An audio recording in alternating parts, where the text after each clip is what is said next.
दोस्तों, मैं अमित कुमार। आज हम बात करने वाले हैं कक्षा 11वीं के 5वें चैप्टर सम्मिश्र संख्याएं एवं द्विघातीय समीकरण की एक्सरसाइज 5.2 के क्वेश्चन नंबर 6 की। देखिए, इसमें दिया गया है प्रश्न 3 से 8 तक सम्मिश्र संख्याओं में प्रत्येक को ध्रुवीय रूप में रूपांतरित कीजिए। ठीक है, यहाँ पे हमें जितनी भी सम्मिश्र संख्या दी गई है उनको ध्रुवीय रूप में बदलना है।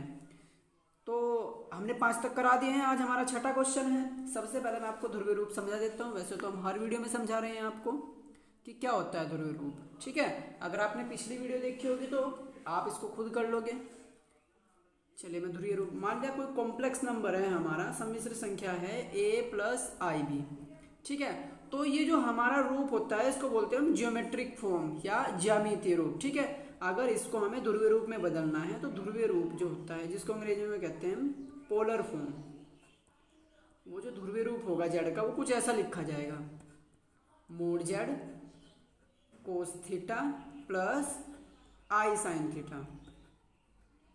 अब यहाँ पे जो हमारा मोड जेड होगा, मोड जेड होता है मापांक, इसको बोलते हैं मापांक। मापांक कैसे निकलता है?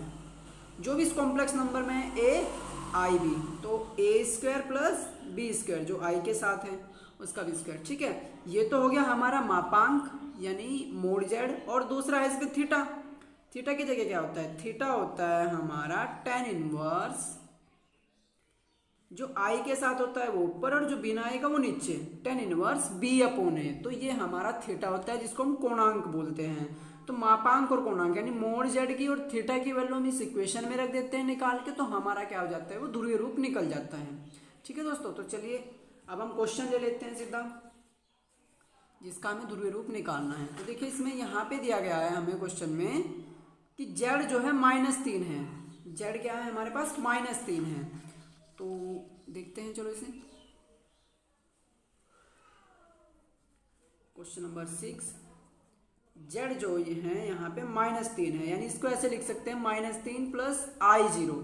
तो अगर मैं इसकी कंपेयर करूं a प्लस आई बी से, तो यहाँ पे जो हमारा a हो जाएगा, अगर a प्लस आई बी से इसकी तुलना करूं मैं इस वाले z की, तो a की जगह तो -3 है और b की जगह 0 है।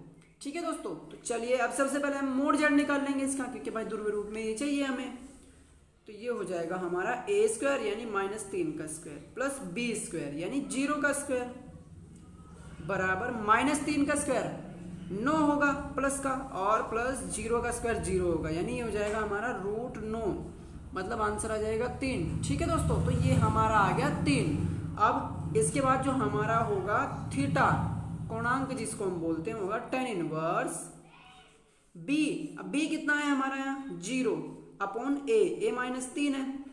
ठीक है दोस्तों, यानी ये होगा हमारा tan इनवर्स 0, क्योंकि 0 के बटा में कुछ भी रियल नंबर हो तो 0 ही होता है, सीधी सी बात है।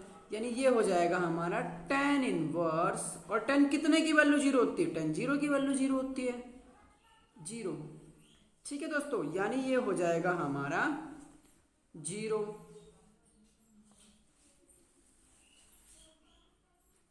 जो थीटा हमारा हो गया वो 0 हो गया, या फिर थीटा जो हमारा हो गया वो पाई भी हो सकता है, क्योंकि tan पाई की वैल्यू भी 0 ही होती है। तो यहाँ पे अगर मैं इसको ऐसे भी सोल्व कर सकते हैं हम, tan इनवर्स tan पाई। ठीक है दोस्तों, तो ये भी हो सकता है। आप बस इसका हम ध्रुवीय रूप लिख देते हैं सीधा सीधा। ध्रुवीय रूप, तो ध्रुवीय रूप क्या होता है हमारा? z बराबर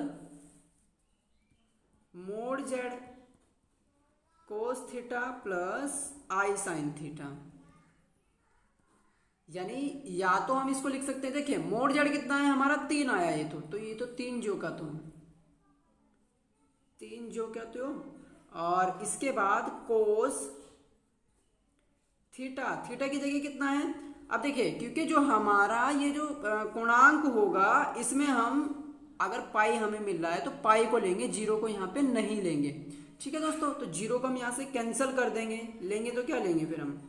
0 नहीं लेंगे, पाई लेंगे, तो ये पाई रखेंगे हम प्लस आई साइन पाई। अब रीजन इसका ये बैठेगा कि जो हमारा थीटा होता है वो 0 के और पाई के बीच में होता है, साथ में इसमें पाई भी इन्वॉल्व हो सकती है, लेकिन 0 इन्वॉल्व नहीं होती है। इसलिए हम जीरो को नहीं ले रहे हैं यहाँ पे। दूसरी बात ये भी है कि हमें लास्ट में देखना है कि माइनस का 3 आना चाहिए। अब मान लिया मैंने यहाँ पे जीरो रख दिया तो कोस जीरो की वैल्यू क्या होगी 1 हो जाएगी, और साइन जीरो की वैल्यू तो जीरो ही होती है। तो ये नहीं, ये 1 इंटू 3 तो प्लस का 3 आएगा, जबकि हमारा क्या आना चाहिए माइनस का 3 आना चाहिए। तो इसलिए हमने यहाँ पे पाई लिया है दोस्तों, यही हमारा आंसर है। अगर आपको इसमें कहीं भी कुछ भी डाउट हो तो आप हमें कमेंट करके ज़रूर बताइए, और अगर वीडियो अच्छी लगी तो वीडियो को लाइक कर दीजिए, और हमारे साथ जुड़ने के लिए चैनल को सब्सक्राइब कर दीजिए। Thank you.